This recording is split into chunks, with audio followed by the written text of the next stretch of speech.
Hello everyone, हम जो है क्लास 11th की एनसीईआरटी को स्टडी कर रहे हैं। और आज का जो हमारा चैप्टर है that is a structural organisation in the animal. ठीक है, इसमें हम एनिमल टिश्यूज़ के बारे में डिटेल में स्टडी करेंगे। उसके बाद हम ऑर्गन एंड ऑर्गन सिस्टम के बारे में स्टडी करेंगे।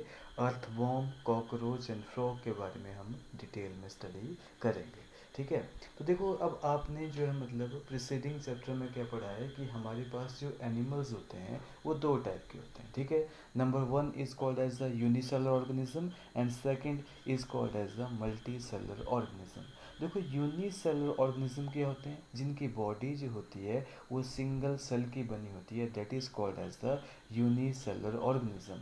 इसमें क्या होता है कि आपके जितने भी फंक्शंस होंगे जैसे डाइजेशन है, रेस्पिरेशन है, एक्सक्रीशन है, प्रोडक्शंस हैं, ये सारे के सारे फंक्शन जो होते हैं वो केवल और केवल एक सिंगल सेल जो होती है वो परफॉर्म करती है। Hence they are called as the unicellular organism. ठीक है, तो बोलने का मतलब क्या है कि आपके जितने भी यूनिसेलर ऑर्गेनिज्म हैं इनमें क्या होता है कि आपकी बॉडी के डिफरेंट जो कम्प्लेक्स फंक्शंस होते हैं वो क्या करते हैं कि आपकी जो मतलब ये सिंगल सेल ही परफॉर्म करती है। लेकिन अगर आप मल्टी सेलर ऑर्गेनिज्म को देखते हैं, मल्टी सेलर ऑर्गेनिज्म में क्या होता है, उनकी बॉडी में क्या होते हैं 1000 to billions of cell present होते हैं। लेकिन ये सेल्स होते हैं ये क्या करेंगे, ऑर्गेनाइज्ड होते हैं, किसमें, टिश्यू बनेंगे, टिश्यू जो होंगे मतलब वो ऑर्गन बनेंगे, और ऑर्गन जो है ऑर्गन सिस्टम का जो है मतलब निर्माण करते हैं। तो आपके जितने भी सेल्स हैं वो क्या बनाएंगे, आपके टिश्यू बनाएंगे, और हर एक टिश्यू क्या करेगा, एक स्पेसिफिक फंक्शन जो होता है वो परफॉर्म करता है। तो आज का जो हमारा टॉपिक है वो केवल टिश्यूज़ के बारे में है। तो हमारी बॉडी में जो है केवल 4 टाइप के टिश्यूज होते हैं वो पाए जाते हैं। Number one epithelial tissue, second one is called as the connective tissue, third one is called as the muscular tissue and fourth one is called as the nervous tissue. तो इन tissues के बारे में हम क्या करेंगे, डिटेल में study करेंगे। तो जैसे आपने देखा होगा, देखो यहाँ पे एनसीईआरटी में क्या लिखा है कि in the preceding chapter you will you came across variety of organism. ठीक है, बोथ यूनिसेलर ऑर्गेनिज्म के बारे में भी हमने स्टडी किया और मल्टी सेलर ऑर्गेनिज्म के बारे में भी हमने स्टडी किया। एनिमल किंगडम को हम पूरा कंप्लीट स्टडी करके आ रहे हैं। यूनिसेलर ऑर्गेनिज्म में क्या होता है कि all function like digestion, respiration and reproduction जो होते हैं they are perform by single cell. वहाँ पे जितने भी बॉडी के फंक्शंस होते हैं, जैसे चाहे आपका डाइजेशन हो, चाहे आपका रेस्पिरेशन हो, चाहे आपका रिप्रोडक्शंस हो, ये सारे के सारे जो होते हैं they are perform by single cell. लेकिन in complex body of multicellular animals होते हैं, सेम बेसिक फंक्शन जो होते हैं they are carried out by different group of cell in a well organised manner. Obviously यहाँ पे क्या होते हैं कि आपकी मल्टी सेलर ऑर्गेनिज्म में क्या होते हैं, आपके ग्रुप ऑफ सेल बनते हैं। ठीक है, जैसे body of simple organism like hydra में क्या होते हैं, बहुत सारे जो होते हैं 1000 ऑफ सेल्स होते हैं वो प्रेजेंट होते हैं। ठीक है, तो body of simple organism like hydra is made up of different type of the cell and number of cell in each type can be 1000। Obviously आपके हाइड्रा में क्या होते हैं 1000 ऑफ सेल्स होते हैं, प्रेजेंट होते हैं, और ये सेल्स जो क्या करते हैं वो ग्रुप बनाते हैं, टिश्यू बनाते हैं और वेरियस लाइफ की एक्टिविटीज़ को परफॉर्म करते हैं। और ह्यूमन बॉडी में कितने होते हैं, ह्यूमन बॉडीज़ में आपके बिलियन ऑफ सेल प्रेजेंट होते हैं जो कि वेरियस फंक्शंस को क्या करते हैं, परफॉर्म करते हैं। तो ये कैसे परफॉर्म करेंगे, तो आपके जितने भी मल्टी सेलर एनिमल्स हैं वहाँ पे क्या होगा कि आपके सिमिलर सेल क्या करेंगे, अलोंग विद इंटरसेलुलर स्पेसीज होते हैं, इंटरसेलुलर सब्सटेंसेस के साथ क्या करेंगे, एक स्पेशल फंक्शन जो होते हैं वो परफॉर्म करते हैं। Such organisation is called as the tissue. तो यहाँ पे टिश्यू क्या करेंगे, वो फिजिकली आपके जो सेल्स क्या करते हैं, वो सेल जो हैं आपके फिजिकली और केमिकली क्या करते हैं, इंटरेक्ट करते हैं, और वो क्या बनाएंगे, टिश्यू बनाएंगे, और टिश्यू क्या करता है, वो डिफरेंट टाइप के फंक्शन जो होता है वो परफॉर्म करता है। ठीक है, जितने भी आपके कम्प्लेक्स एनिमल है उनमें क्या होता है कि आपके 4 बेसिक टाइप के टिश्यू ही प्रेजेंट होते हैं। ठीक है, और ये आपकी बॉडी में डिफरेंट जो है मतलब फंक्शन परफॉर्म करते हैं। फिर टिश्यू क्या करेंगे, आपकी बॉडी में स्पेशलाइज्ड ऑर्गन बनाएंगे by physically and chemical interaction करके। ठीक है, तो आपके सेल्स क्या कर रहे हैं, जब वो केमिकली फिजिकली क्या हो रहे हैं, इंटरेक्ट हो रहे हैं, वो टिश्यू बना रहे हैं। आपके टिश्यू क्या कर रहे हैं, वो फिजिकली एंड केमिकली जो होते हैं वो ऑर्गेनाइज्ड किस में होते हैं, वो ऑर्गन में होते हैं। और ऑर्गन जैसे आपकी बॉडी में बहुत सारे ऑर्गन्स हैं, जैसे स्टमक हो गया, लंग्स हो गया, हार्ट हो गया, ठीक है, हार्ट वगैरह, किडनी वगैरह क्या करते हैं, स्पेसिफिक फंक्शन जो होते हैं वो परफॉर्म करते हैं। फिर आपके दो या दो से अधिक ऑर्गन्स होते हैं, ये क्या करते हैं, एक ऑर्गन सिस्टम जो होते हैं बनाते हैं। और ऑर्गन सिस्टम जो होते हैं हम डिटेल में इनको स्टडी करेंगे, डाइजेस्टिव सिस्टम के बारे में स्टडी करेंगे, सर्कुलेटरी सिस्टम के बारे में स्टडी करेंगे, रेस्पिरेटरी सिस्टम के बारे में, तो एक्सेट्रा में सभी के बारे में हम क्या करेंगे, डिटेल में हम स्टडी करेंगे। तो यहाँ पे आप देख सकते हैं, देखिए यहाँ पे आप देख सकते हैं कि you may surprise to know all complex animal consist of only four basic type of tissue. These tissues जो होते हैं they are organized in specific proportion and pattern to form organ. ये tissue क्या करेंगे, organ बनाएंगे like stomach, lung, heart and kidney. और when two or more organs जो होते हैं they perform a common function by their physical or chemical interaction, they together form organ system. तो आपके ऑर्गन क्या करेंगे, वो ऑर्गन सिस्टम का क्या करेंगे, निर्माण करेंगे। जैसे डाइजेस्टिव सिस्टम का निर्माण होगा, ठीक है, रेस्पिरेटरी सिस्टम का निर्माण होगा, तो cell, tissue, organ and organ system जो होता है ये स्प्लिट करते हैं अपने वर्क को in such a way that exhibit division of labour and contribute to survival of the body as a whole. तो हमारी बॉडी में क्या करते हैं, हमारे सेल्स क्या करेंगे, they will organise into tissue, tissue क्या करेंगे, आपके ऑर्गन बनाएंगे, ऑर्गन क्या करेंगे, ऑर्गन सिस्टम बनाएंगे, और हमारी बॉडी के डिफरेंट फंक्शंस को क्या किया जाएगा, परफॉर्म किया जाएगा, ताकि हमारी बॉडी में क्या हो, मैक्सिमम सर्वाइवल हो, मैक्सिमम अडेप्टेशन हो, ताकि जो है मतलब हमारी बॉडी जो है इंडिपेंडेंटली जो है वो एग्जिस्ट कर सकते हैं, ठीक है, कर सके, ठीक है। उसके बाद क्या है, आपके एनिमल टिश्यूज़ के बारे में डिटेल में हम स्टडी करेंगे। देखो आपके एनिमल्स में केवल 4 टाइप के टिश्यू पाए जाते हैं। Number 1 is called as the epithelial tissue, number 2 is known as the connective tissue, number 3 is known as the muscular tissue and number 4 is called as the nervous tissue। इसमें क्या होता है कि आपकी जो एपिथेलियल टिश्यू है उसका origin कहाँ से हुआ है, उसका ओरिजिन जो होता है एक्टोडर्म से भी हुआ है, एंडोडर्म से भी हुआ है, मेसोडर्म से हुआ है। तो आपकी जो तीनों की लेयर जो प्रेजेंट होती है, तीनों लेयर जो प्रेजेंट होती है, एक्टोडर्म, एंडोडर्म, मेसोडर्म जो होती हैं, ये क्या करती हैं, ये एपिथेलियल टिश्यू का जो है मतलब निर्माण करती है। तो आपने याद रखना कि एपिथेलियल ही एकमात्र का ऐसा टिश्यू है जो कि एक्टोडर्म, मेसोडर्म और एंडोडर्म से मिलकर बना होता है, ठीक है। उसके बाद कनेक्टिव टिश्यू जो होता है ये मेसोडर्म से अराइज होता है, कनेक्टिव टिश्यू जो होता है मेसोडर्म से अराइज होता है। उसके बाद मस्कुलर टिश्यू भी किससे होता है, मेसोडर्म से ही जो है अराइज होता है, ठीक है, इसका ओरिजिन भी क्या है, मेसोडर्म से ही है।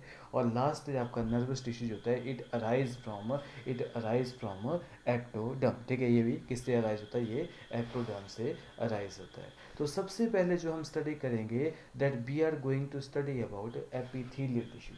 एपिथेलियल टिश्यू क्या होता है, ये कितने टाइप का होता है, इसके फंक्शंस क्या होते हैं, इसके बारे में हम डिटेल में स्टडी करते हैं। देखो एपिथेलियल टिश्यूज़ को हम कॉमनली एपिथेलियम भी बोलते हैं, क्या बोलते हैं, एपिथेलियम बोलते हैं। और एपिथेलियल टिश्यू का मेन काम क्या है, ये फ्री सरफेस को, ठीक है, इसके पास क्या होता है, फ्री सरफेस होता है, ठीक है, या तो ये बॉडी फ्लूइड को क्या करेगा, फेस करेगा, या तो आउटसाइड द एनवायरनमेंट को फेस करेगा। ये क्या बॉडी फ्लूइड को क्या करेगा, या तो फेस करेगा, या तो आउटसाइड एनवायरनमेंट को क्या करेगा, जो है मतलब फेस करेगा, ठीक है। तो ये क्या करेगा, हमारी बॉडी को कवरिंग प्रोवाइड करता है, या बहुत सारे बॉडी पार्ट को जो है लाइनिंग प्रोवाइड करता है। और इसके सेल्स जो होते हैं, ऑब्वियसली टिश्यू है तो यहाँ पे सेल्स क्या होंगे, वो कम्पैक्टली अरेंज होते हैं with a little intercellular matrix. देखो यहाँ पे आपकी एनसीईआरटी क्या बोलती है, यहाँ पे जो है be commonly refer to an epithelial tissues होते हैं, वो क्या होते हैं, एपिथेलियम बोलते हैं, इसको हम क्या बोलते हैं, एपिथेलियम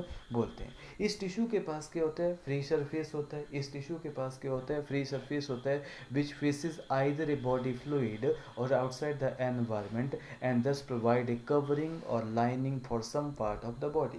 ये हमारी बॉडी को कवरिंग या लाइनिंग जो है प्रोवाइड करता है, ठीक है। और इसमें जो सेल्स होते हैं वेरी वेरी इंपॉर्टेंट, आपके जो एग्जाम में स्टेटमेंट के क्वेश्चन जो होते हैं आजकल मैक्सिमम पूछे जाते हैं, तो यहाँ पे आपकी स्टेटमेंट जो है मतलब प्रॉपर आपको एनसीईआरटी की लाइन बाय लाइन स्टडी करनी है, क्योंकि ये जो लाइंस हैं आपके जो है नीट एग्जाम में जो मतलब स्टेटमेंट बनती है। तो यहाँ पे जो है सेल्स होते हैं इसके कम्पैक्टली पैक्ड होते हैं विद लिटल इंटरसेलुलर मैट्रिक्स होता है। और आपके एपिथेलियल टिश्यूज के जो हैं दो टाइप होते हैं। Number one is called as the simple epithelium and second one is called as the compound epithelium. आपके एपिथेलियल टिश्यूज के क्या होते हैं, दो जो है मतलब टाइप होते हैं। Number one is called as the simple tissue, simple epithelium tissue, and second is called as a compound epithelial tissue या कंपाउंड एपिथेलियम इसको हम बोलते हैं। तो आपकी एनसीईआरटी क्या बोलती है, there are the two type of epithelial tissue namely simple epithelium and compound epithelium. अब देखो सिंपल एपिथेलियम क्या होते हैं। आपके सिंपल एपिथेलियम में क्या होता है कि ये जो एपिथेलियल है या ये जो एपिथेलियल टिश्यू है ये केवल और केवल सिंगल लेयर ऑफ सेल का बना होता है। अगर मैं इसको ड्रॉ करूं कि जैसे ये जो एपिथेलियम होता है ये बेसमेंट मेंबर के ऊपर क्या करेंगे, बेसमेंट मेम्ब्रेन के ऊपर क्या करेंगे, रेस्ट करेंगे। और इनमें जो सेल की लेयर होती है वो क्या होती है, सिंगल लेयर होती है। ठीक है, ये जो सेल्स होते हैं क्या होती हैं, सिंगल लेयर के ये बने होते हैं। ठीक है, ऑब्वियसली ये जो होते हैं आपके सिंगल लेयर ऑफ सेल के बने होते हैं, ये बेसमेंट मेम्ब्रेन के ऊपर रेस्ट करते हैं। और सिंपल एपिथेलियम का जो मेन काम है वो क्या है, बॉडी कैविटीज़ को लाइन करना, आपके सिलोम को लाइन करती है। ठीक है, उस केस में इसको मेसोथीलियम बोल दिया जाता है। हमारे डक्ट जो होते हैं, डिफरेंट ग्लैंड होते हैं हमारी बॉडी में, उनके डक्ट या उनकी पाइप्स को जो है मतलब ये क्या करते हैं, ये लाइन करते हैं, एक ये काम होता है। और जो ट्यूब्स हैं उनको भी ये लाइन करते हैं। तो सिंपल एपिथेलियम जो होता है it is composed of single layer of cell and function as very very important lining of body cavity. Duct को लाइन करते हैं और ट्यूब्स को क्या करते हैं, ये लाइन करते हैं। इसमें केवल सिंगल लेयर ऑफ सेल ही प्रेजेंट होते हैं, hence it is called as the simple epithelial tissue होते हैं। उसके बाद नेक्स्ट जो आता है आपका that is compound epithelial tissue. इसमें क्या होता है, इसमें भी बेसमेंट मेम्ब्रेन होगी और यहाँ पे जो सेल्स होगी उसकी सिंगल लेयर नहीं होती है, इसमें दो या दो से अधिक लेयर प्रेजेंट होती है। ठीक है, यहाँ पे क्या होगा आपके दो या दो से अधिक लेयर जो होती है वो प्रेजेंट होती है, उसको हम क्या बोलते हैं, कंपाउंड एपिथेलियम बोलते हैं। और इसका मेन काम क्या है, इसका मेन काम है प्रोटेक्शन प्रोवाइड करना। जैसे हमारी स्किन होती है, स्किन जो होती है it is made up of compound epithelium और इसका मेन काम क्या है, प्रोटेक्शन प्रोवाइड करना, यानी कि ये प्रोटेक्टिव फंक्शन में जो है मतलब इम्पॉर्टेंट रोल जो है ये प्ले करती है। आप देख सकते हैं कंपाउंड एपिथेलियम क्या होता है, compound epithelium consist of two और मोर सेल लेयर। ठीक है, and hence protective function as it does in our skin. तो इसका मेन काम क्या होता है, प्रोटेक्टिव फंक्शन होता है। लेकिन अब देखो हम जो है सिंपल एपिथेलियम को क्या करते हैं, फर्दर जो है उसके सेल की शेप के अकॉर्डिंग क्या करते हैं, क्लासीफाई करते हैं। सिंपल एपिथेलियम मैंने आपको क्या बताया, it is composed of single layer of cell. और यहाँ पे जो है on the basis of the structural modification cell जो होते हैं सिंपल एपिथेलियम के, उसको हमने तीन टाइप में जो है क्लासीफाई किया है, तीन टाइप में हमने क्लासीफाई किया है। सबसे पहले आता है आपका स्क्वेमस एपिथेलियम। ठीक है, उसके बाद आता है आपका cuboidal epithelium and third one is called as the columnar epithelium. आप स्क्वेमस एपिथेलियम की डायग्राम देख सकते हैं। ठीक है, तो स्क्वेमस एपिथेलियम की डायग्राम आप देख सकते हैं, this is the diagram of squamous epithelium. Squamous epithelium को हम पेवमेंट एपिथेलियम भी बोलते हैं, इसको हम पेवमेंट एपिथेलियम भी बोलते हैं। इसमें क्या होता है, obviously it is the type of simple epithelium. तो इसमें क्या होंगे, single thin layer of flat sales होते हैं वो प्रेजेंट होते हैं विद इरेगुलर बाउंड्री। आप देख सकते हैं यहाँ पे जो होते हैं मतलब फ्लैट सेल्स होते हैं वो प्रेजेंट होते हैं। ठीक है, फ्लैट सेल्स होते हैं ये प्रेजेंट होते हैं, इन्हीं को हम क्या बोलते हैं, स्क्वेमस एपिथेलियम बोलते हैं। ठीक है, एक ही लेयर होगी। ठीक है, और ये कहाँ पाए जाते हैं, आपका स्क्वेमस एपिथेलियम जो होता है आपकी ब्लड वेसल्स के बीच में पाया जाता है, वहाँ पे इसका नाम क्या है, एंडोथेलियम बोला जाता है। अगर आपका स्क्वेमस एपिथेलियम जो होता है it is found in the wall of blood vessels, जो आपकी ब्लड वेसल्स होती हैं उनकी वॉल में अगर ये पाया जाए तो इसको हम क्या बोलते हैं, इसको हम जो है मतलब आपका जो है एंडोथेलियम बोलते हैं। ठीक है, आपके लंग्स है, जब लंग्स के आपका जो रेस्पिरेटरी सिस्टम है, जो लंग्स होते हैं या एल्वलाई होते हैं उनमें भी क्या होते हैं, ये प्रेजेंट होते हैं, तो उस टाइम इसको क्या बोलते हैं, स्क्वेमस एपिथेलियम जो होते हैं आपके एल्वुलाई या लंग्स में जो होते हैं उनको भी लाइन करते हैं, ये भी आपने याद रखना है। उसके बाद सीलोम को भी लाइन करते हैं, वहाँ पे इसका नाम मीजोथीलियम होता है, और हमारे बॉडी में लंग्स और ब्लड में ये प्रेजेंट होते हैं और ये डिफ्यूज़न बाउंड्री का काम करते हैं, यानी कि गैसेज या सब्सटेंस के डिफ्यूज़न का क्या करेंगे, डिफ्यूज़न की हेल्प करेंगे। ठीक है, आप ये डिफ्यूज़न बाउंड्री का ये काम करते हैं। ठीक है, इसका मेन काम क्या है, प्रोटेक्शन में इंपॉर्टेंट रोल प्ले करता है, एक्सक्रीशन में इंपॉर्टेंट रोल प्ले करता है, गैसेज एक्सचेंज ऑब्वियसली आपके लंग्स के एल्वुलाई में प्रेजेंट होते हैं। हम इसको डिटेल में पढ़ेंगे जब हम रेस्पिरेटरी सिस्टम के बारे में जब हम पढ़ेंगे, तो वहाँ पे क्या होता है, इसको गैसेज एक्सचेंज में हेल्प करता है, और आपके सीलोम को भी लाइन करता है, जहाँ पे इसको मीजोथीलियम बोलते हैं, और ये सिलोमिक फ्लूइड को सिक्रीशन करने में भी इंपॉर्टेंट रोल प्ले करता है। तो देखो यहाँ पे स्क्वेमस एपिथेलियम के बारे में क्या लिखा हुआ है कि these are made up of single layer of flat cell होते हैं। ठीक है, इरेगुलर बाउंड्रीज के साथ होते हैं, और they are found in the wall of blood vessels, and blood vessels के वॉल में पाए जाते हैं। फिर उनको हम क्या बोलेंगे, उनको हम जो मतलब एंडोथीलियम बोलेंगे। ये एयर सेक्स ऑफ लंग में भी पाए जाते हैं, यानी कि एल्वुलाई ऑफ लंग्स में पाए जाएंगे, वहाँ पे इनको हम क्या बोलेंगे, स्क्वेमस एपिथेलियम ही बोलेंगे। और इनका मेन काम है आपकी डिफ्यूज़न बाउंड्री का फंक्शन परफॉर्म करना, ये डिफ्यूज़न बाउंड्री का फंक्शन करना, यानी कि ये एक्सक्रीशन में भी इंपॉर्टेंट रोल प्ले करते हैं, प्रोटेक्शन में भी इंपॉर्टेंट रोल प्ले करते हैं, गैसेस एक्सचेंज में भी इंपॉर्टेंट रोल प्ले करते हैं, और सिलोमिक फ्लूइड को भी क्या करते हैं, ये मतलब सिक्रीट करते हैं। तो this is about your squamous epithelium. उसके बाद सेकेंड टाइप के जो सेल्स अगर आप देख सकते हैं, यहाँ पे सेकेंड टाइप के सेल्स होता है, that is called as the cuboidal epithelium. देखो यहाँ पे अगर मैं इसको क्यूबाइडल एपिथेलियम को ड्रॉ करूँ, तो यहाँ पे क्या होता है, ये इसकी बेसमेंट मेम्ब्रेन है। ठीक है, और ये जो सेल्स होते हैं ये सिंगल लेयर में ही होंगे, और ये जो है मतलब ये क्यूब लाइक होते हैं, क्या होते हैं, ये क्यूब लाइक सेल्स होती हैं, प्रेजेंट होते हैं, hence they are called as the cuboidal simple epithelium. Simple क्यों, क्योंकि ये सिंगल लेयर में ही प्रेजेंट होते हैं।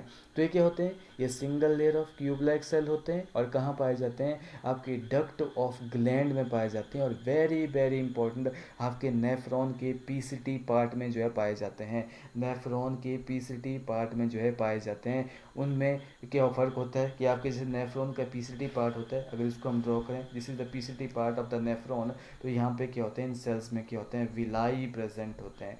ठीक है, जो क्या करते हैं, एब्जॉर्प्शन एरिया क्या करते हैं, वो इंक्रीज करते हैं। ठीक है, तो आपके जो क्यूबाइडल एपिथेलियम है वो आपके proximal coil tubule of nephron में जो है वो पाए जाते हैं, और वहाँ पे क्या होगा, इनके पास माइक्रोबिलाई प्रेजेंट होते हैं, जो कि एब्जॉर्प्टिव एरियाज होते हैं वो इंक्रीज करते हैं। फॉर एग्जांपल आपके एपिथेलियल ऑफ पीसीटी मेम्ब्रेन। ठीक है, पीसीटी ऑफ नेफ्रॉन।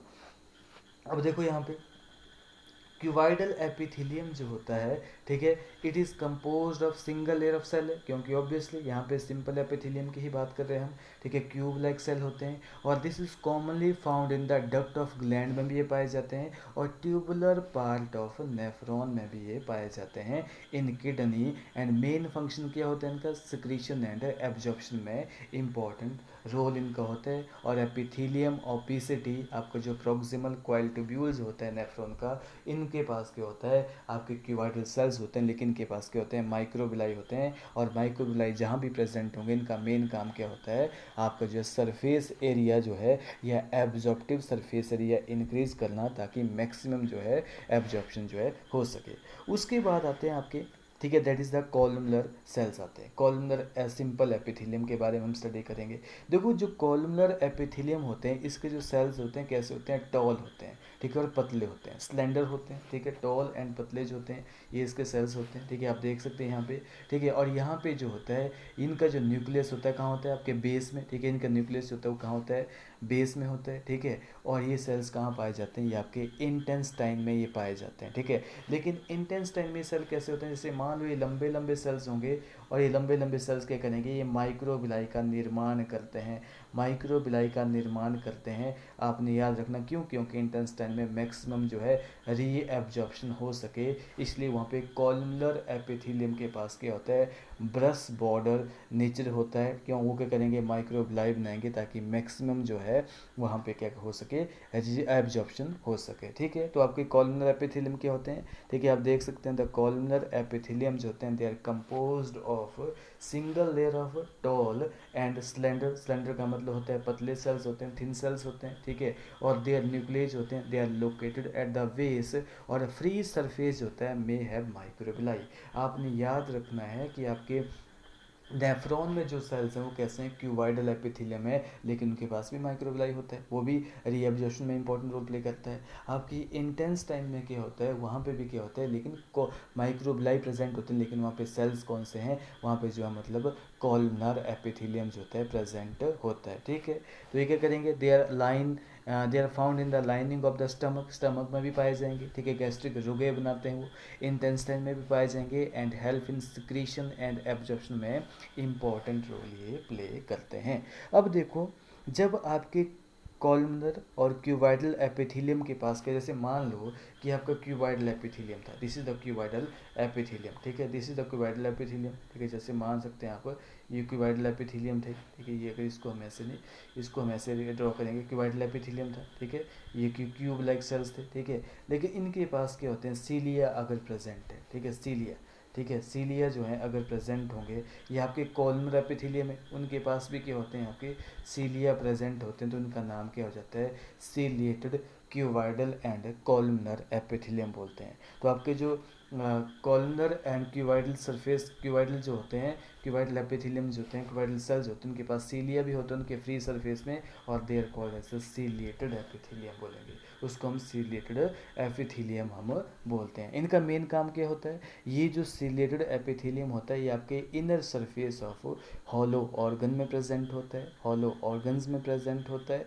जैसे ब्रोंक्यूल आपके लंग्स में प्रेजेंट होगा, फैलोपियन ट्यूब में प्रेजेंट होगा, और ये क्या करते हैं, ये हेल्प करते हैं movement of mucus, urine, eggs and आपके ब्रेन के जो वेंट्रिकल्स होते हैं उनमें भी क्या होते हैं, आपके सीलेटेड एपिथेलियम प्रेजेंट होता है, और ये क्या करेंगे, फ्लूइड की जो है मूवमेंट करवाते हैं इन पार्टिकुलर डायरेक्शन। देख सकते हैं आप, their function is to move particle or mucus in specific direction over a epithelium, और they are mainly present in the inner surface of hollow organ like bronchioles में होते हैं, फैलोपियन ट्यूब्स में present होते हैं, ठीक है, और आपके जो मतलब इनका मेन काम क्या है कि आपके फ्लूइड की जो है मतलब मूवमेंट करवाना, ठीक है।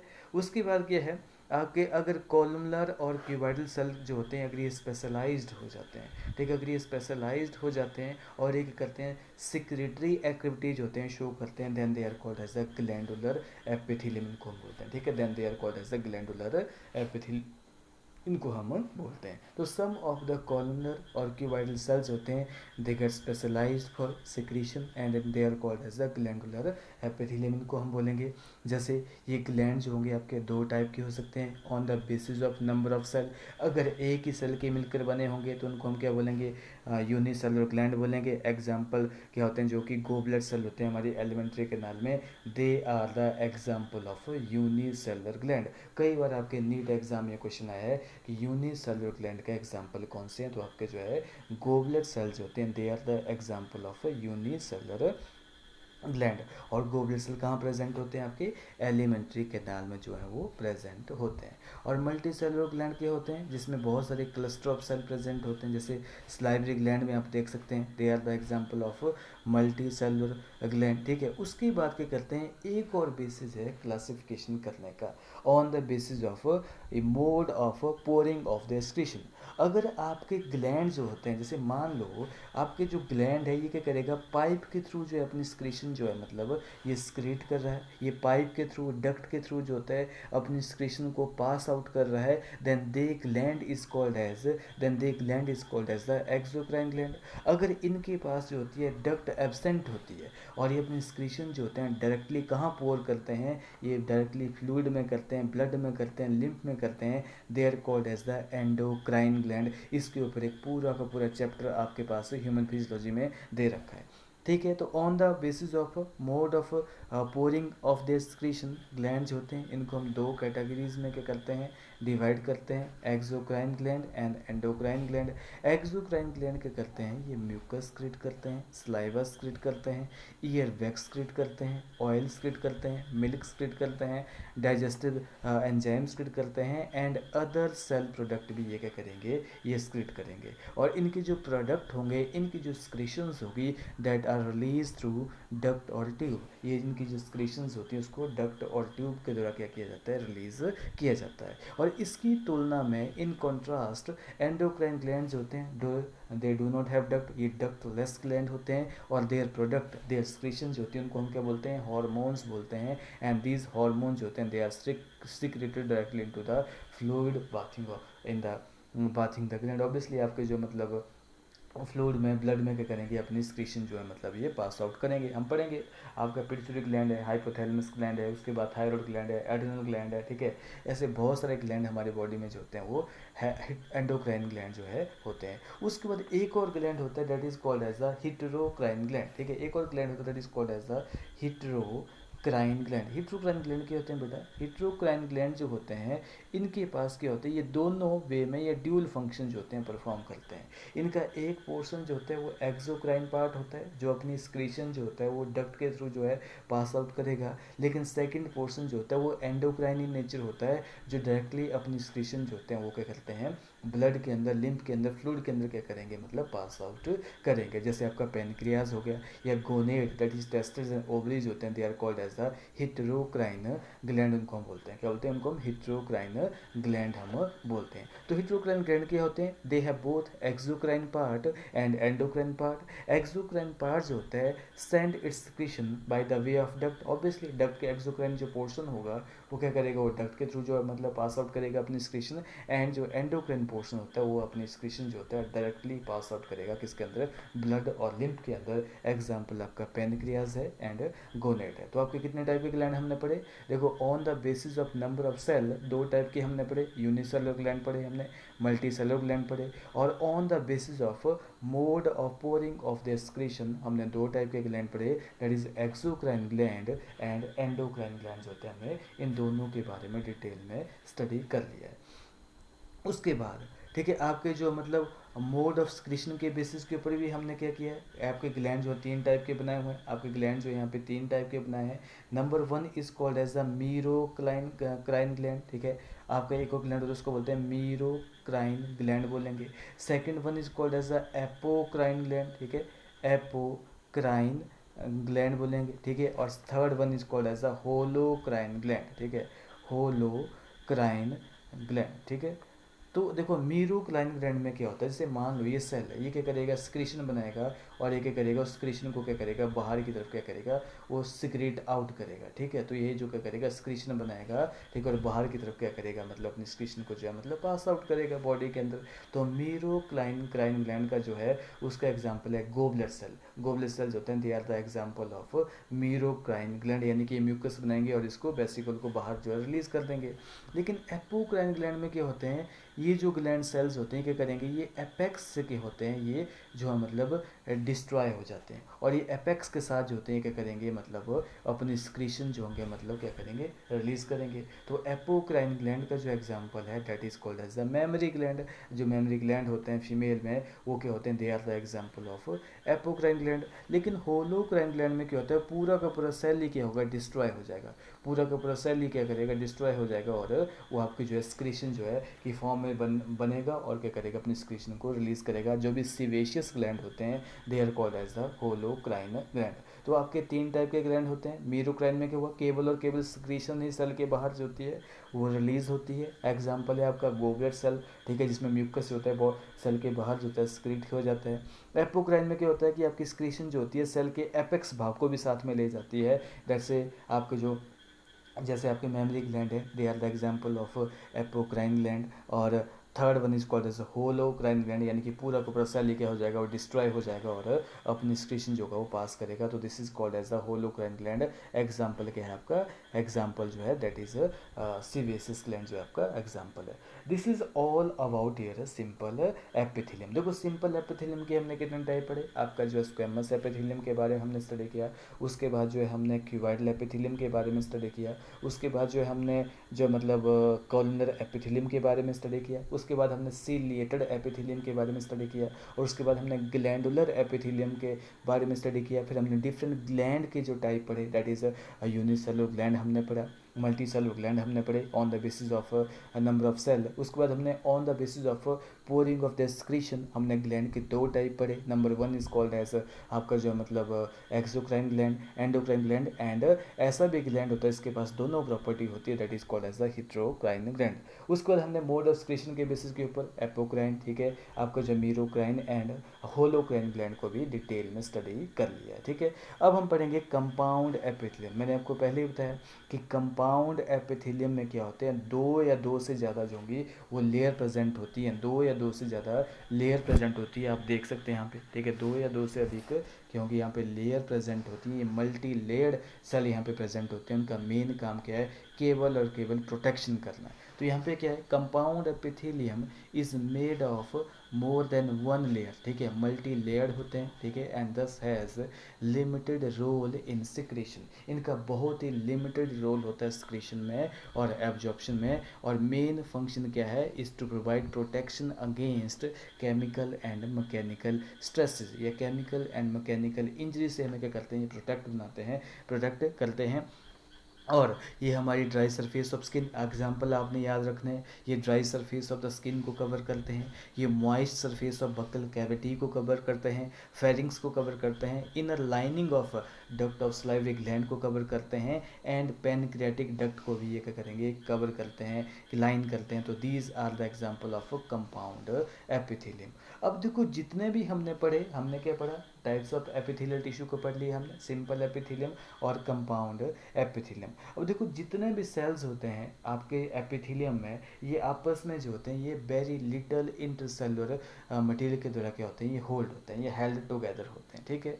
लेकिन इन नियरली ऑल एनिमल टिश्यूज़ में क्या होते हैं, स्पेशलाइज्ड जंक्शन जो होते हैं प्रेजेंट होते हैं। जितने भी आपके एनिमल टिश्यूज़ में क्या होते हैं, आपके स्पेशलाइज्ड जंक्शन प्रेजेंट होते हैं, जो क्या करते हैं कि इंडिविजुअल सेल्स के बीच में या डिफरेंट सेल्स के बीच में क्या करते हैं, या मतलब आपके जो मतलब structural and functional link provide करते हैं। आपके जंक्शन जो होते हैं, ठीक है, ये जो है मतलब जो है आपके एपिथेलियम में पाए जाएंगे और अदर टिश्यू में भी पाए जाएंगे। और ये 3 टाइप के होते हैं, वैसे तो बहुत सारे होते हैं, हायर क्लासेस में पढ़ते हैं, लेकिन आपकी एनसीईआरटी जो है यहाँ पे 3 टाइप के ही जंक्शन जो होती है बताती है, that is tight junction, gap junction and adhering junction जो होते हैं वो मेनली जो होते हैं प्रेजेंट होते हैं। तो देखो क्या बोला है कि ऑल सेल इन एपिथेलियम जो होते हैं they are held together with little intercellular material, और in nearly all animal tissue specialised junction जो होते हैं ये क्या होते हैं, प्रेजेंट होते हैं, and they provide both structural and functional link between the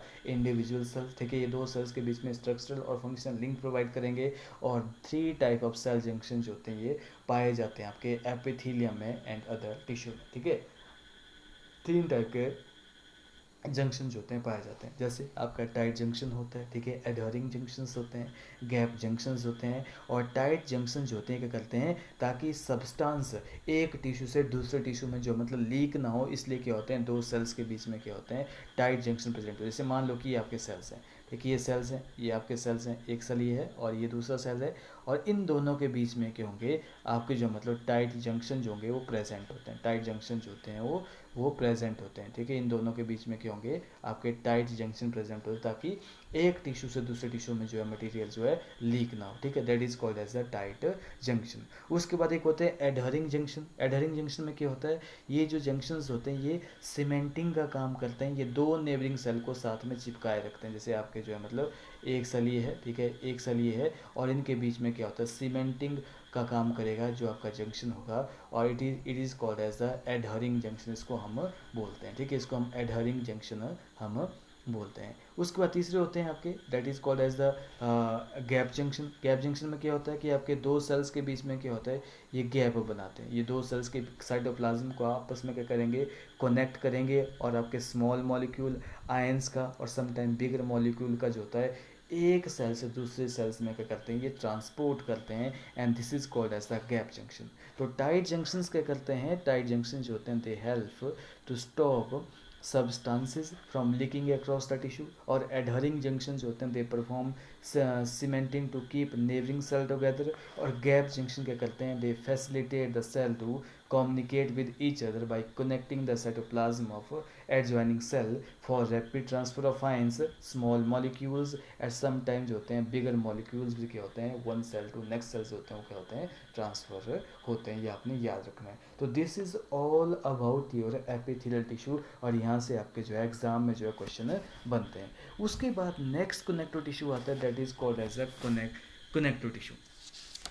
ठीक है, अब कनेक्टिव टिश्यू क्या होता है, देखो यहाँ पे कनेक्टिव टिश्यू क्या होता है, अब it is the most abundant and widely distributed tissue होता है हमारी बॉडी में। अगर हमारी बॉडी में सबसे ज़्यादा अगर टिश्यू होगा चारों में से, तो आपका कनेक्टिव टिश्यू ही प्रेजेंट होता है। ठीक है, और हमारी बॉडी में ये वाइडली डिस्ट्रीब्यूटेड होता है।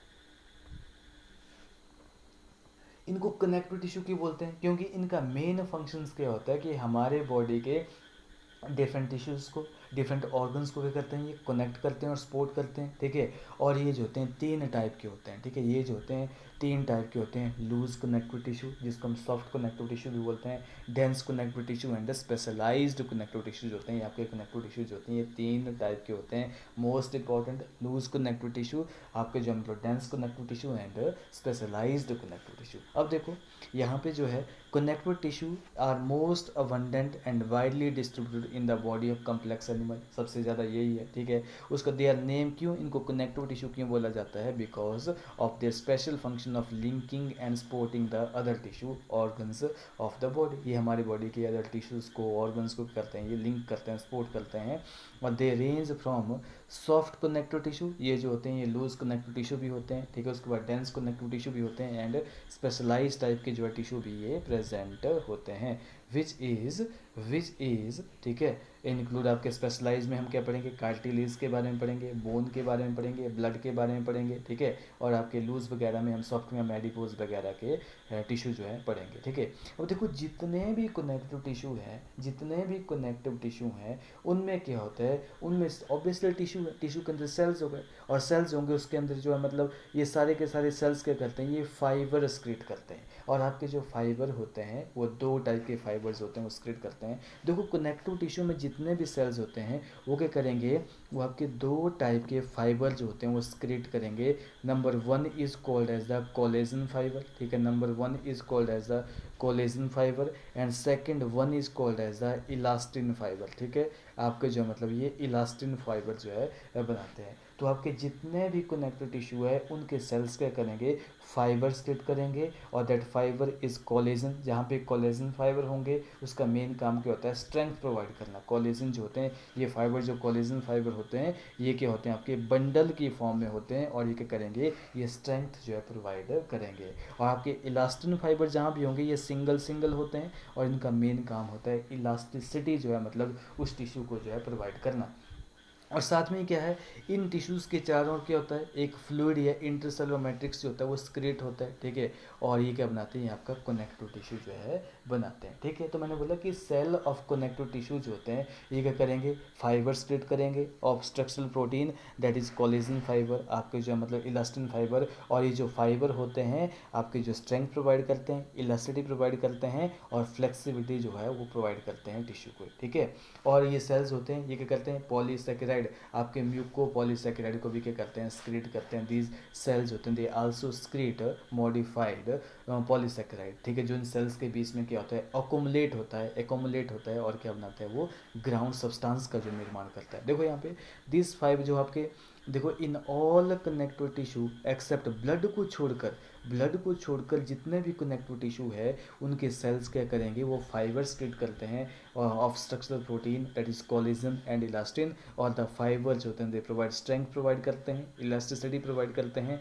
फ्लेक्सिबिलिटी ऑफ द टिश्यू जो है मतलब ये प्रोवाइड करेंगे। और दिस सेल्स होते हैं ये क्या करेंगे, मॉडिफाइड पॉलीसेकेराइड भी क्या करेंगे, सिक्रेट करेंगे, विच एकोमुलेट बिटवीन, ये सेल और फाइबर के बीच में क्या हो जाएगा, एकोमुलेट हो जाएगा, और एक ग्राउंड सब्सटेंस का जो मतलब वो काम करता है। जैसे आप सिंपल एग्जांपल यहाँ पे देख सकते हो, देखिए यहाँ पे टिश्यू का एग्जांपल दे रखा है, यहाँ पे सेल्स दे रखे हैं, डिफरेंट टाइप के सेल्स, और यहाँ पे जो है कोलेजन फाइबर दे रखे हैं, और सिंगल सिंगल जो आपके इलास्टिन फाइबर भी दे रखे हैं। और इनके बीच में जो ये लाइट येलो कलर में जो शो किया है, ठीक है, that is called as the ground substance. ये क्या करेगा, आपके कनेक्टिव टिश्यू का जो मतलब जो निर्माण करेगा। कनेक्टिव टिश्यू जो होते हैं इनको हम 3 टाइप में क्या करते हैं, क्लासीफाई करते हैं। कनेक्टिव टिश्यू को हम 3 टाइप में क्लासीफाई करते हैं। लूज कनेक्टिव टिश्यू, ठीक है, आपका जो है लूज कनेक्टिव टिश्यू, ठीक है। उसके बाद जो होगा that is called as the loose connective tissue number 1, second one is called as a dense connective tissue, and third one is called as a specialized connective tissue, और third one is called as a specialized connective tissue जिसको हम बोलते हैं। अब हम सबसे पहले पढ़ेंगे लूज कनेक्टिव टिश्यू, ठीक है। लूज इसको क्यों बोला, देखो लूज कनेक्टिव टिश्यू चाहे कोई भी कनेक्टिव टिश्यू हो, उसमें सेल होंगे, फाइबर होंगे, मैट्रिक्स होगा। तीनों में क्या होगा, सेल होगा, फाइबर होगा, मैट्रिक्स होगा। सेल होगा, फाइबर होगा, मैट्रिक्स होगा, एक्सेप्ट ब्लड में जो है फाइबर नहीं होते हैं, ठीक है।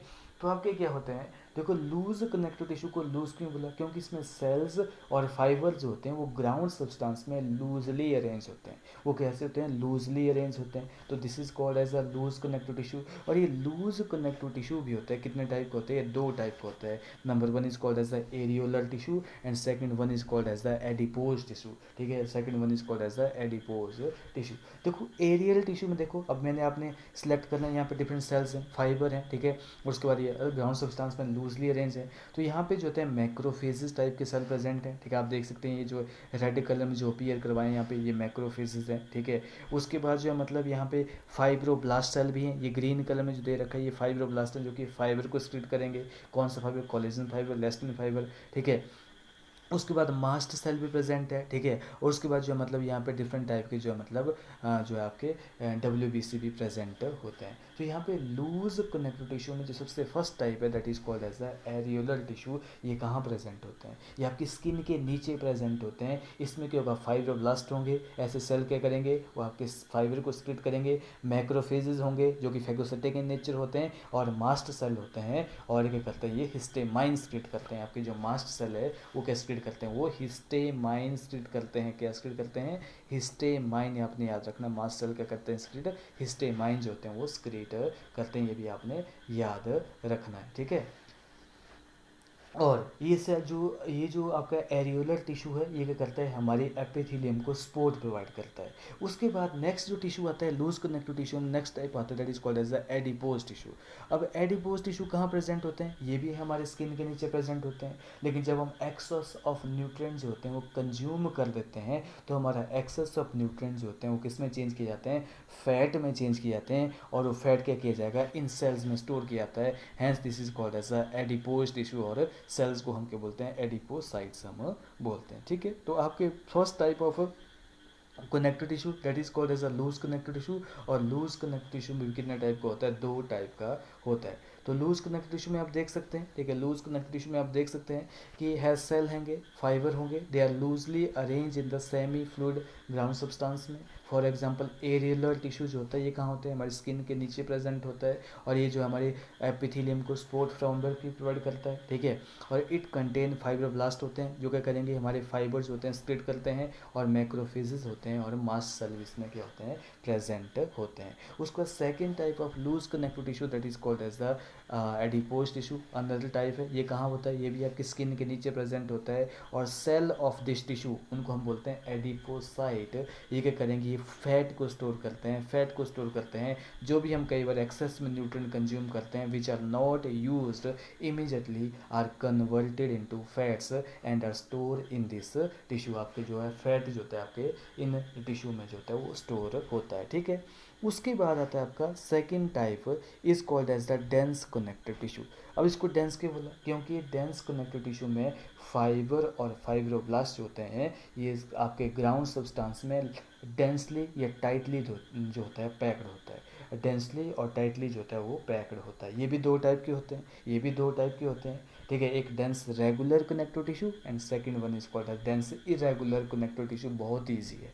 अगर फाइबर और फाइब्रोब्लास्ट जो होते हैं वो रेगुलर पैटर्न बनाते हैं हमारे ग्राउंड सब्सटेंस में, then it is called as the regular type of connective tissue. देख सकते हैं आप यहाँ पे ये जो फाइबर हैं और आपके जो फाइबर पड़े हैं बीच में, और फाइब्रोब्लास्ट जो होते हैं ये क्या करते हैं, हैं, अगर ये रेगुलर पैटर्न बना रहे हैं, ठीक है, पैरेलल बंडल बना रहे हैं, तो इसका मतलब क्या है, this type of tissue is called as the dense regular connective tissue, इसको हम बोलेंगे, इसको हम क्या बोलेंगे, डेंस रेगुलर कनेक्टिव टिश्यू हम बोलेंगे, ठीक है।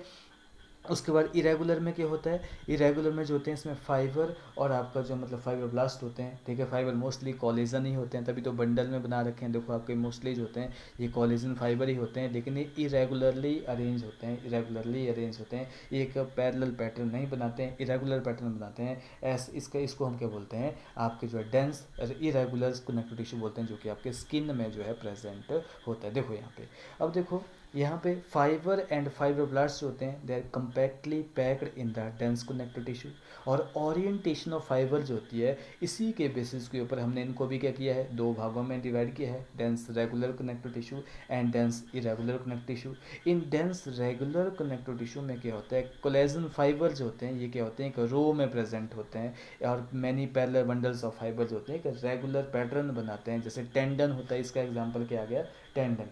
टेंडन का काम क्या होता है, आपकी स्केलेटल मसल्स होती हैं उनको बोन के साथ अटैचमेंट करता है, टेंडन क्या करता है, मसल को बोन के साथ अटैच करता है, उसको हम बोलते हैं टेंडन। और टेंडन है कि आपका डेंस रेगुलर कनेक्टिव टिश्यू है, टेंडन है कि आपका डेंस रेगुलर कनेक्टिव टिश्यू है।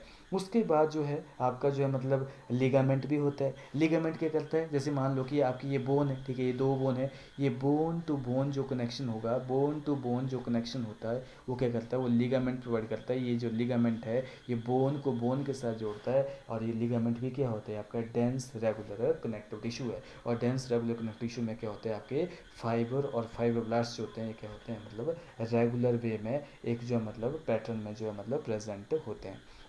उसके बाद आप देख सकते हैं यहाँ पे, ठीक है, फॉर एग्जांपल जो है मतलब लिगामेंट और टेंडन जो होते हैं, they are the example of dense regular connective tissue, ठीक है। और डेंस इरेगुलर कनेक्टिव टिश्यू में क्या होता है, फाइब्रोब्लास्ट एंड मैनी फाइबर जो कि आपके कॉलेजन ही होते हैं, देख सकते हैं आप कॉलेजन ही है, are oriented differently, this tissue is present in skin, ये कहाँ प्रेजेंट होता है, आपके स्किन में जो है मतलब प्रेजेंट होता है। This is type of dense connective tissue. देखो हमने लूज कनेक्टिव टिश्यू पढ़ा, वो भी दो टाइप के पढ़े हमने, areolar tissue and adipose tissue. उसके बाद हमने डेंस कनेक्टिव टिश्यू पढ़ा, दैट इज वो भी हमने दो टाइप के पढ़े, डेंस रेगुलर और डेंस इरेगुलर। उसके बाद थर्ड जो आता है that is called as a specialised connective tissue, आपका कार्टिलेज, ठीक है, कार्टिलेज बोन्स एंड ब्लड जो होते हैं ये क्या बनाते हैं, आपका स्पेशलाइज्ड कनेक्टिव टिश्यू बनाते हैं।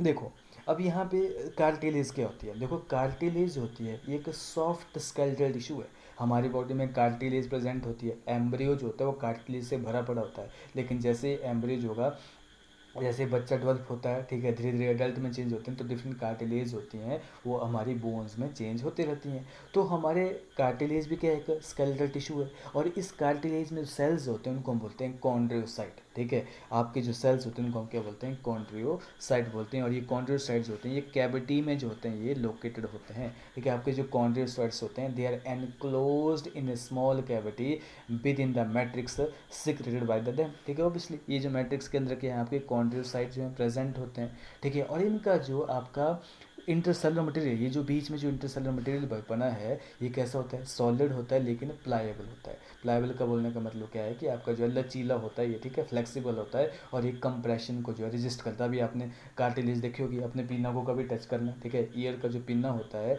उसको टच करना, वो क्या होगा, कंप्रेशन को रेजिस्ट करता है। ये जो हमारी मोस्ट ऑफ कार्टिलेज होती हैं वर्टिब्रेट में, उनको जो है अडल्ट फेज में जो है बोन के द्वारा जो होता है मतलब रिप्लेस किया जाता है, और that process is called as the ossification. उस प्रोसेस को हम क्या बोलते हैं, ऑसिफिकेशन होता है। जब आपकी बॉडी की कार्टिलेज होती हैं वो अडल्ट फॉर्म में क्या होंगी, वो बोन में चेंज हो जाती है, that is called as the ossification बोलते हैं। तो देखो अभी यहाँ पे आपकी कार्टिलेज के बारे में क्या बोलता है, ये इंटरसेलुलर मटेरियल ऑफ कार्टिलेज जो होता है वो कैसा है, सॉलिड है ऑब्वियसली, और प्लाएबल होता है एंड रेजिस्ट कंप्रेशन।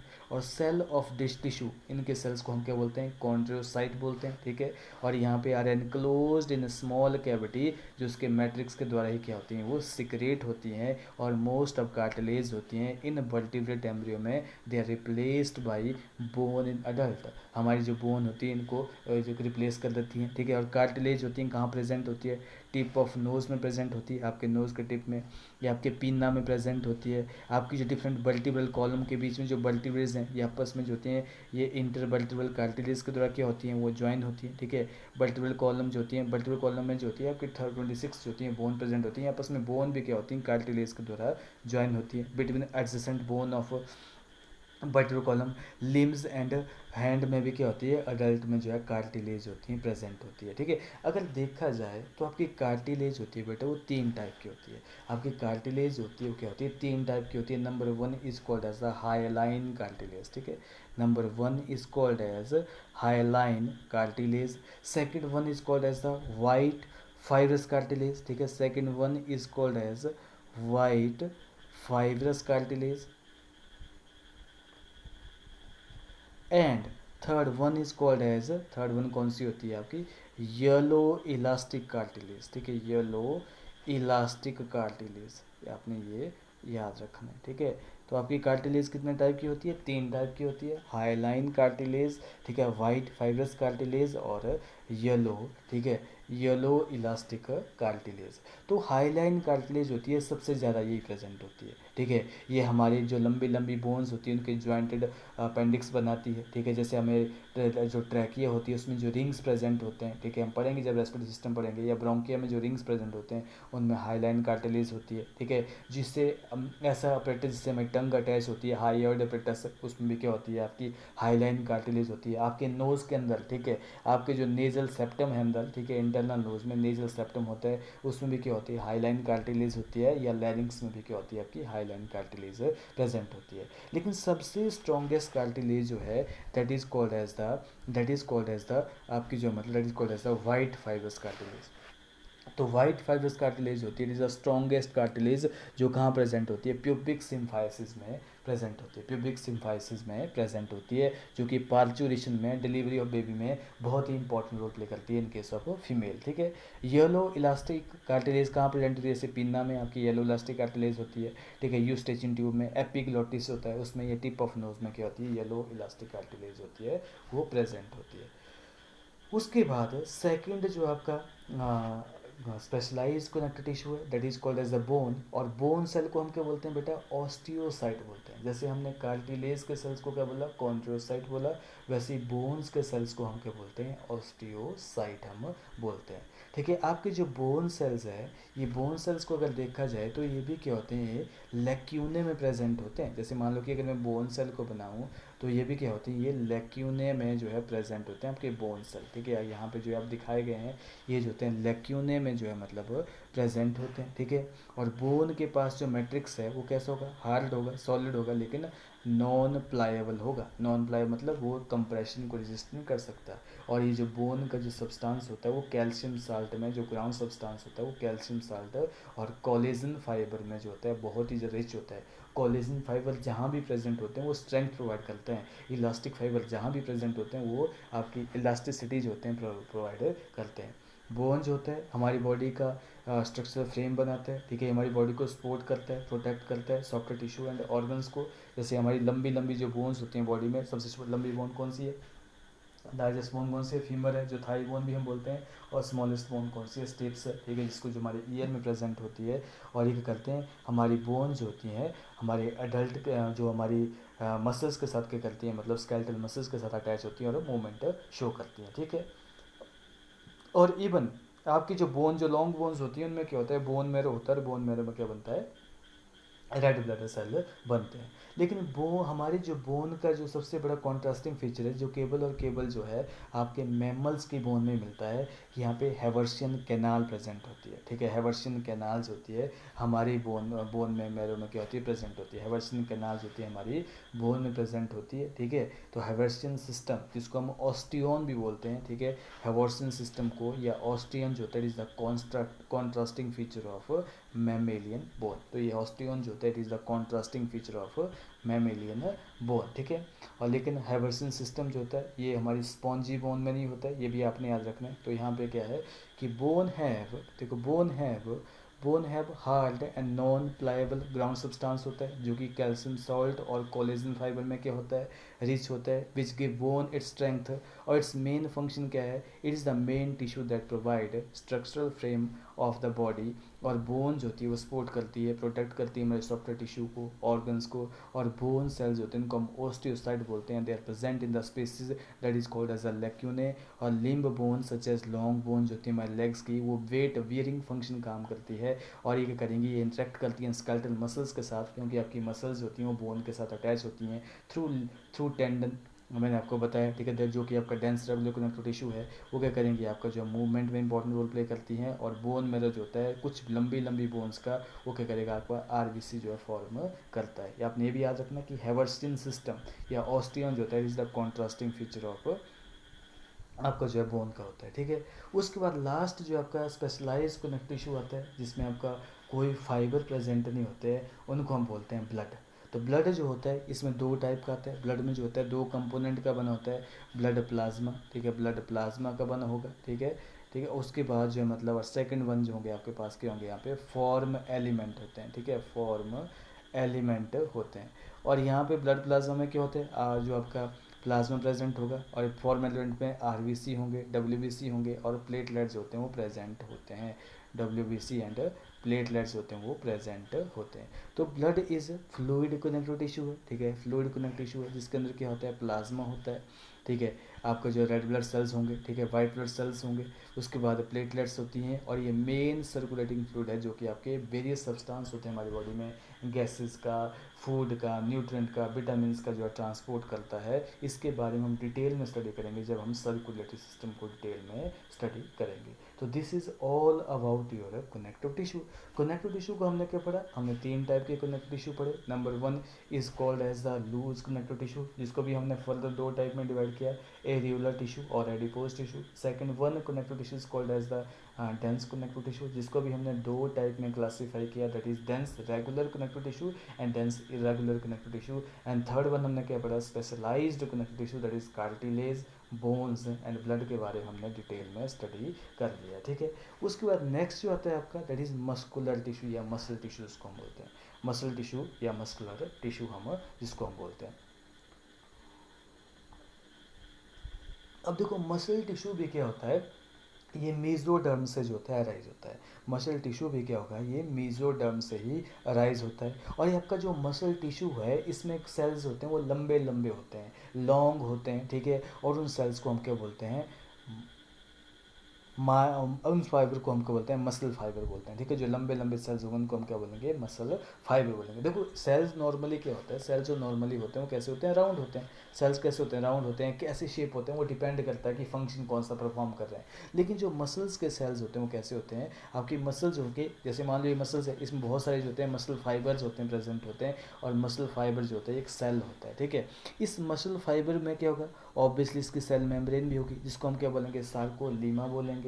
इसका साइटोप्लाज्म भी होगा, उसको हम क्या बोलेंगे, सार्कोप्लाज्म बोलेंगे। इसके अंदर एंडोप्लाज्मिक रेटिकुलम भी होगा, उसको हम क्या बोलेंगे, सार्कोप्लाज्मिक रेटिकुलम बोलेंगे। और इसके अंदर जो है मतलब मायोफाइब्रिल होते हैं, मायोफाइब्रिल होते हैं जिनके ऊपर लाइट और डार्क बैंड बनते हैं, जिनके ऊपर एक्टिन और माइसिन प्रोटीन होती है जो कि कॉन्ट्रैक्शन में इंपॉर्टेंट रोल प्ले करती है। तो आपका मसल टिश्यू जो होता है इसके अंदर क्या होता है, मैनी लॉन्ग सिलिंड्रिकल फाइबर्स होते हैं, ये पैरेलल अरेज में क्या होते हैं, अरेंज होते हैं, ठीक है। और दोज फाइबर जो होते हैं इनके अंदर क्या होते हैं, बहुत सारे छोटे छोटे जो फाइबर हैं उनके अंदर मायोफाइब्रल होते हैं। और मसल फाइबर क्या करेंगे, कॉन्ट्रैक्ट करेंगे, ठीक है, रिलैक्स करेंगे। और ये क्या करेंगे, मतलब दोबारा ये ऐसे ऑल्टरनेट वे में क्या करेंगे, कॉन्ट्रैक्ट करते हैं हमारी बॉडी में, लोकोमोशनल मूवमेंट को क्या करेंगे, वो प्रोड्यूस करेंगे। देयर एक्शन जो होते हैं, they move the body to adjust the changes in the environment, और मेंटेन करते हैं हमारी बॉडी के डिफरेंट ऑर्गन की पोजीशंस को क्या करेंगे, ये मेंटेन करेंगे। इसके बाद जो मेन रोल है, इन जनरल मसल जो होती है बहुत ही एक्टिव रोल प्ले करती है हमारी मूवमेंट ऑफ द बॉडी में। हमारी बॉडी में जितनी भी मूवमेंट हो रही है मसल्स के थ्रू हो रही है। कितनी मसल्स होती है हमारी बॉडी में, अप्रॉक्सीमेटली जो है 639 मसल्स होती हैं हमारी बॉडी में जो है प्रेजेंट होती हैं। 639 मसल्स होती हैं हमारी बॉडी में प्रेजेंट होती हैं। और मसल्स होती हैं आपकी तीन टाइप की होती हैं, वेरी वेरी इंपॉर्टेंट है, यहाँ से क्वेश्चन आपका बनता ही बनता है। मसल्स होती हैं आपकी तीन टाइप की होती है। Number one is called as a skeletal muscle. देखो ये वो मसल्स हैं जो कि हमारे स्केलेटल बोन के साथ जो अटैच होती हैं। ये वो मसल्स हैं जो कि हमारी स्केलेटल बोन के साथ जो होती हैं वो अटैच होती हैं। होती हैं, जैसे आपका बाइसेप्स की मसल्स हैं, ठीक है, या ट्राइसेप्स की मसल्स होती हैं। इनमें क्या होता है, अगर आप देखोगे, अगर इनमें क्या होता है, इनमें स्ट्राइएशन प्रेजेंट होती है, यानी इनमें क्या होता है, लाइट और डार्क बैंड जो होते हैं प्रेजेंट होते हैं, ठीक है।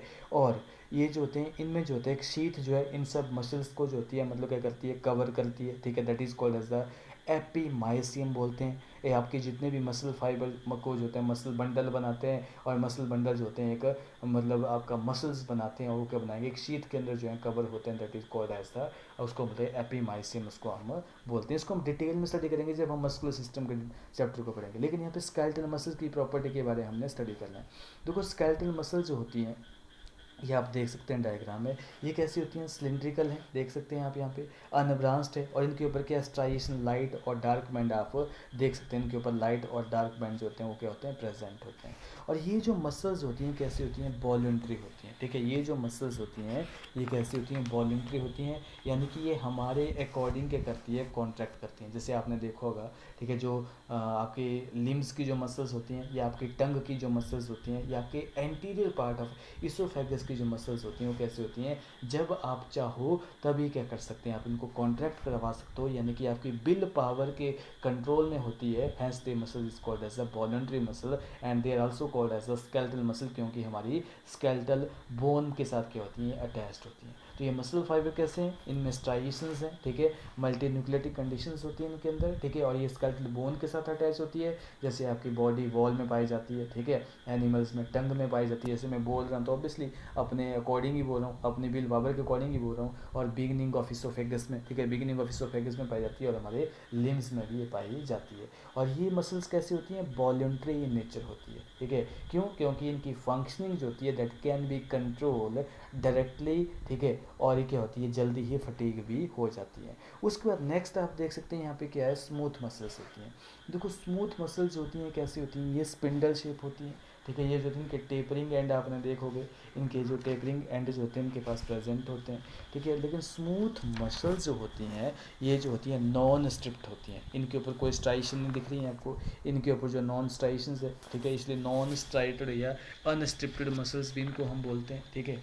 उसके बाद जो होते हैं इनके बीच में बहुत सारे जंक्शन प्रेजेंट होते हैं। ये कहाँ होते हैं, ये उन मसल्स में पाई जाती हैं जो कि हमारे कंट्रोल में नहीं होती है, ठीक है। दे जो है मतलब इनकी फंक्शनिंग को हम कंट्रोल नहीं कर सकते, इसलिए इन मसल्स को हम क्या बोलते हैं, इनवॉलंटरी मसल भी बोलते हैं। जैसे आपकी ब्लड वेसल्स में, आपकी इंटेस्टाइन में, आपके रेस्पिरेटरी सिस्टम में, आपके रिप्रोडक्टिव सिस्टम में, आपके स्टमक में जो भी मसल्स हैं वो सारे क्या हमारे कंट्रोल में नहीं है, वो अकॉर्डिंग टू अपने अकॉर्डिंग ही चली हुई हैं, हम इनको कंट्रोल नहीं कर सकते। Hence they are called as the involuntary muscles, उनको हम बोलते हैं। जैसे आप डायग्राम पे एक्सप्लेनेशन में देख सकते हैं कि स्मूथ मसल्स होती हैं, दे क्या करती हैं, फाइबर टेपर्स करते हैं बोथ हैंड से, फ्यूजिफॉर्म इन नेचर होती हैं, ठीक है।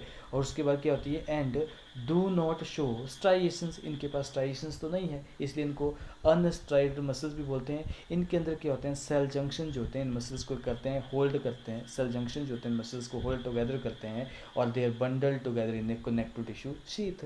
और the wall of internal organ, जैसे ब्लड वेसल हो गया, स्टमक हो गया, इंटेस्टाइन जो होते हैं, इस टाइप की मसल टिश्यू से बनकर बन होते हैं। और स्मूथ मसल्स क्या होती हैं, ये इनवॉलंटरी इन नेचर होती है। क्यों, क्योंकि उनके फंक्शन जो होते हैं they can not directly control, हमारे द्वारा जो होते हैं कंट्रोल नहीं किए जा सकते, ठीक है।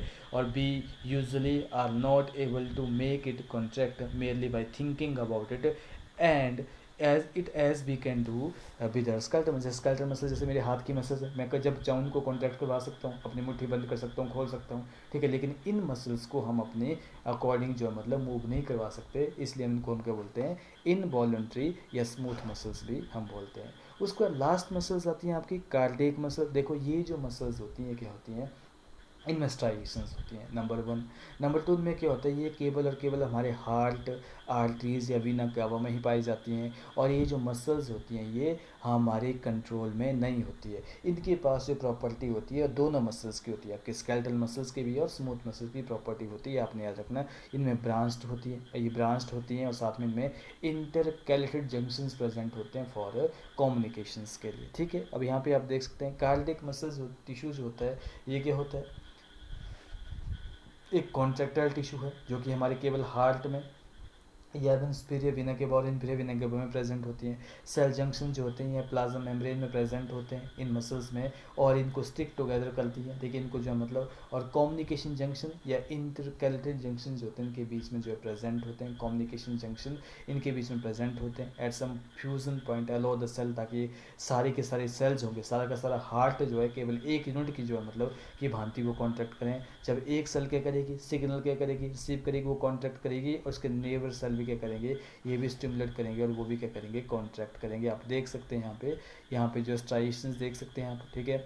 ये स्ट्राइएशंस है, न्यूक्लियस है, इनमें एक ही न्यूक्लियस होता है, और यहाँ के जंक्शंस होता है बिटवीन टू सेल्स के बीच में क्या होता है, जंक्शन प्रेजेंट होता है, इंटरकैलेटेड जंक्शन जो होता है वो प्रेजेंट होते हैं। तो this is all about your muscles. तो आपकी मसल्स होती हैं वो 3 टाइप की होती है। Number 1 is called as the skeletal muscle, second one is called as the smooth muscles, and third one is called as the cardiac muscles. उसके बाद आता है आपका न्यूरल टिश्यू। देखो न्यूरल टिश्यू क्या होता है, नर्वस टिश्यू क्या होता है। देखो नर्वस टिश्यू जो होता है हमारी बॉडी में बहुत ही इंपॉर्टेंट रोल प्ले करता है। तो नर्वल टिश्यू जो होता है it exert the greatest control over the body responsiveness to changing condition. तो न्यूरॉन्स क्या हैं, हमारी बॉडी के स्ट्रक्चरल एंड फंक्शनल यूनिट है हमारी न्यूरॉन नर्वस सिस्टम के, ठीक है। और ये देख सकते हैं आपके न्यूरॉन्स में कितने पार्ट होते हैं, न्यूरॉन्स के जो है केवल 3 पार्ट होते हैं, ठीक है।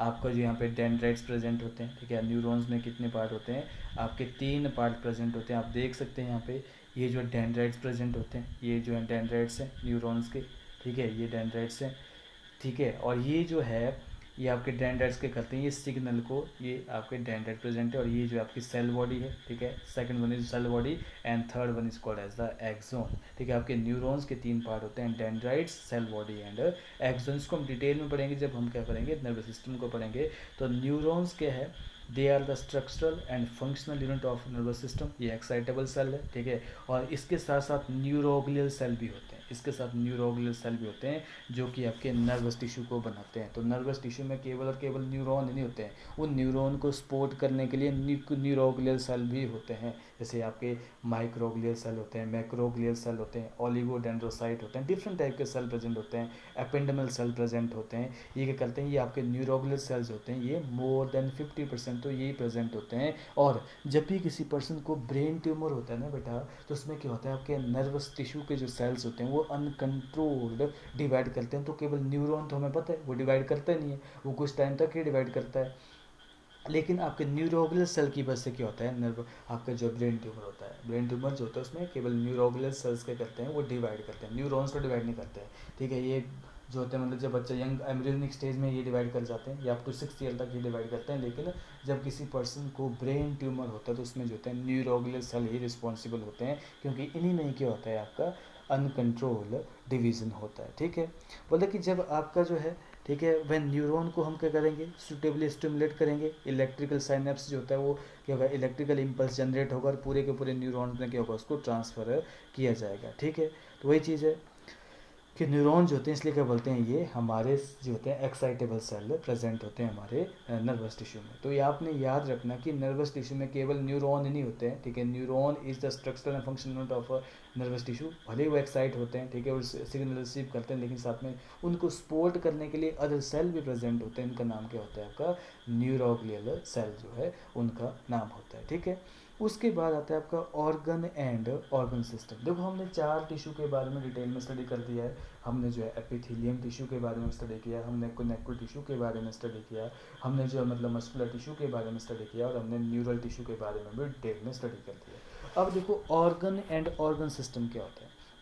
देखो हर एक टिश्यू क्या करेगा, वो ऑर्गेनाइज करेगा, क्या बनाएगा, ऑर्गन बनाएगा। जैसे हमारा हार्ट है, उसमें भी क्या होते हैं, चारों के चारों जो होते हैं टिश्यू प्रेजेंट होते हैं। उसमें एपिथेलियल टिश्यू भी है, क्योंकि उसकी वॉल के अंदर जो होता है स्क्वेमस एपिथेलियम प्रेजेंट होता है। उसके बाद मसल्स भी प्रेजेंट होती हैं हार्ट, क्योंकि वो कॉन्ट्रैक्ट करता है। उसके पास नर्वस भी होता है, टिश्यू भी प्रेजेंट होता है, न्यूरॉन भी उसके पास सप्लाई प्रॉपर होती है, और कनेक्टिव टिश्यू तो होता ही होता है, क्योंकि ब्लड तो उसमें प्रेजेंट होगा ही होगा, और डिफरेंट टाइप का कनेक्टिव टिश्यू भी प्रेजेंट होता है। तो हमारे हार्ट जो है, हमारे डिफरेंट ऑर्गन होते हैं वो क्या बनते हैं, डिफरेंट टिश्यूज़ के बने होते हैं, ठीक है।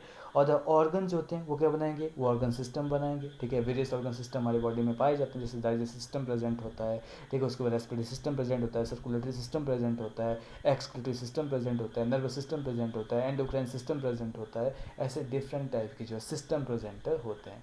ठीक है।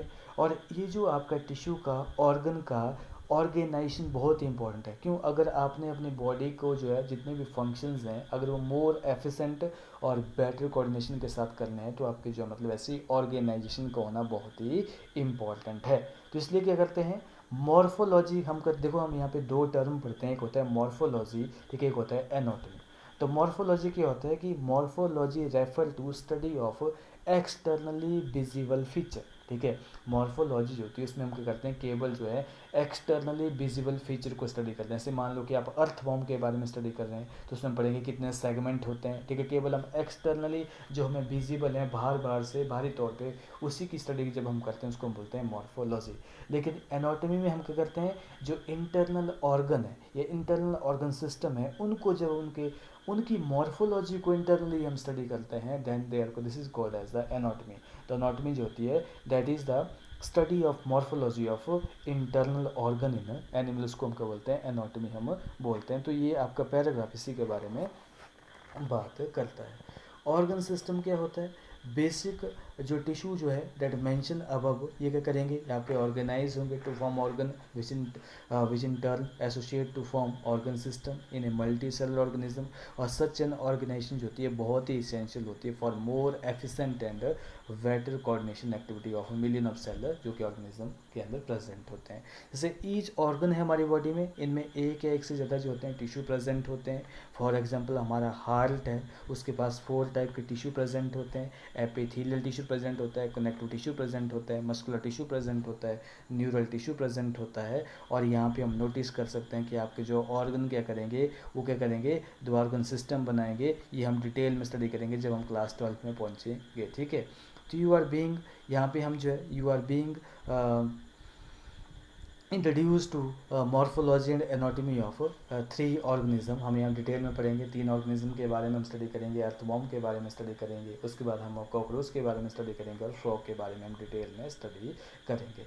तो मॉर्फोलॉजी का मतलब क्या होता है, morphology refer to study of form और एक्सटर्नली विजिबल फीचर। जब हम एक्सटर्नली विजिबल फीचर को स्टडी करेंगे उसको मॉर्फोलॉजी बोलेंगे। और जैसे in the case of plant और माइक्रो ऑर्गेनिज्म में क्या होता है, द टर्म मॉर्फोलॉजी का मतलब क्या होता है, इसी का ये मतलब है कि केबल और केबल्स होते हैं जब हम प्लांट का एक्सटर्नल फैक्टर को स्टडी करते हैं, माइक्रो ऑर्गेनिज्म के एक्सटर्नल फैक्टर को स्टडी करते हैं, उसी को हम मॉर्फोलॉजी बोलते हैं। लेकिन in case of animal this refer to external appearance of organ और पार्ट ऑफ द बॉडी। हम जब अपनी बॉडी के अंदर डिफरेंट ऑर्गन है, जैसे स्टमक है, इंटेस्टाइन है, ठीक है, लार्ज इंटेस्टाइन है, इसोफेगस है, इसके हम एक्सटर्नल स्ट्रक्चर को पढ़ते हैं तो यहाँ पे इसको हम क्या बोलते हैं, एनाटॉमी बोलते हैं। तो वर्ड एनाटॉमी जो होती है is used for study of morphology of internal organ in the animal. तो जब हम एनिमल्स के इंटरनल ऑर्गन को स्टडी करते हैं उसी को हम क्या बोलते हैं, एनाटॉमी बोलते हैं। हम यहाँ पे 3 ऑर्गेनिज्म की मॉर्फोलॉजी को भी डिटेल में स्टडी करेंगे और एनाटॉमी को भी डिटेल में स्टडी करेंगे, ठीक है, जो आपके डिफरेंट इनवर्टिब्रेट और वर्टिब्रेट को जो है मतलब रिप्रेजेंट करते हैं, ठीक है।